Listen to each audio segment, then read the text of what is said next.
Hi guys, welcome back with me again in this channel.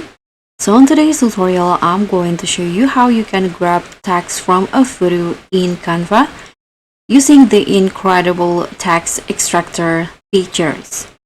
So if you're tired of manually typing out text from image, here is what you can do to grab the text easily.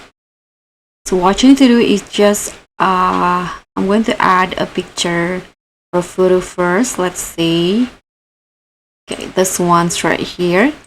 So to grab the text inside the photo, you can just click on the photo like this, go to the edit options at the top right here, and in the Magic Studio you can just click on this arrow until you find the grab text option. So click on that.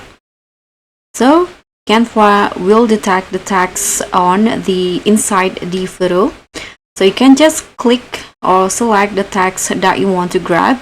For example, I'm going to grab this one in here. And after that, you can just tap on grab. So just wait until Canva extract the text.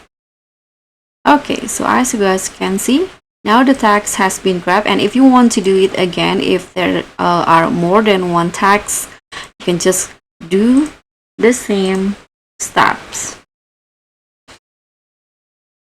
Okay, I'm going to select another text, for example, Rhode Island in here, click on grab again, and that's it. So that's pretty much all. I hope this simple hack will be helpful for you. Thank you so much for watching. Like this video if this hack saved you time. Subscribe and also click on the thanks. I'll see you all in the next one. Bye.